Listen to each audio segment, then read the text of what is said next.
बहुत समय पहले की बात है। एक राजा को उपहार में किसी ने बाज के दो बच्चे भेंट किए थे।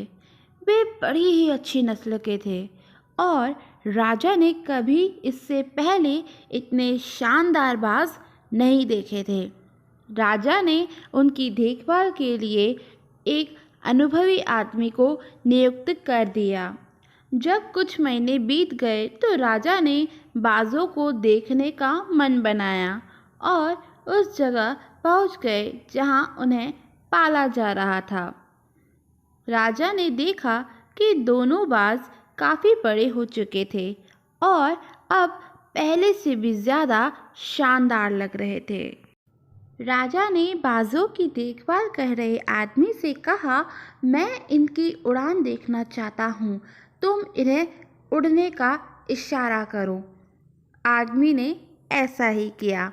इशारा मिलते ही दोनों बाज उड़ान भरने लगे, पर जहाँ एक बाज आसमान की ऊंचाइयों को छू रहा था, वहीं दूसरा कुछ ऊपर जाकर वापस उसी डाल पर आकर बैठ गया जिससे वो उड़ा था। ये देख राजा को कुछ अजीब लगा। क्या बात है, यहाँ एक बाज इतनी अच्छी उड़ान भर रहा है, वहीं ये दूसरा बाज उड़ना ही नहीं चाह रहा। राजा ने सवाल किया। जी हुजूर, इस बाज के साथ शुरू से ही यही समस्या है, वो इस डाल को छोड़ता ही नहीं। राजा को दोनों ही बाज प्रिय थे और वो दूसरे बाज को भी उसी तरह उड़ता हुआ देखना चाहते थे। अगले दिन पूरे राज्य में ऐलान करा दिया गया कि जो व्यक्ति इस बाज को ऊंचा उड़ाने में कामयाब होगा उसे ढेरों इनाम दिया जाएगा। फिर क्या, एक से एक विद्वान आए और बाज को उड़ाने का प्रयास करने लगे, पर हफ्तों बीत जाने के बाद भी बाज का वही हाल था। वो थोड़ा सा उड़ता और वापस डाल पर आकर बैठ जाता। फिर एक दिन कुछ अनोखा हुआ। राजा ने देखा कि उसके दोनों बाज आसमान में उड़ रहे हैं। उन्हें अपनी आंखों पर यकीन नहीं हुआ और उन्होंने तुरंत उस व्यक्ति का पता लगाने को कहा जिसने ये कारनामा कर दिखाया था। वह व्यक्ति एक किसान था। अगले दिन वह दरबार में हाजिर हुआ।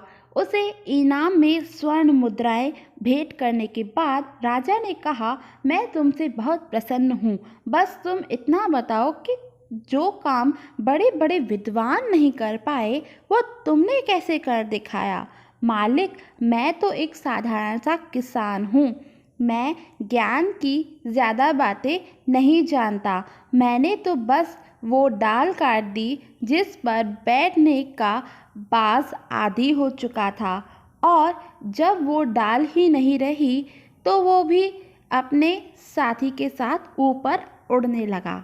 दोस्तों, हम सभी ऊंचा उड़ने के लिए ही बने हैं, लेकिन कई बार हम जो कर रहे होते हैं उसके इतने आदी हो जाते हैं कि अपनी ऊंची उड़ान भरने की, कुछ बड़ा करने की काबिलियत को भूल जाते हैं।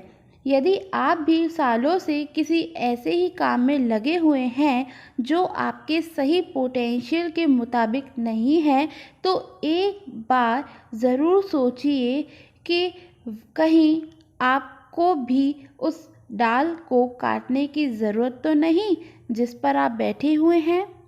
दोस्तों, ऐसी ही और कहानियों के लिए मेरे चैनल को सब्सक्राइब करना मत भूलिएगा। Thank you for watching.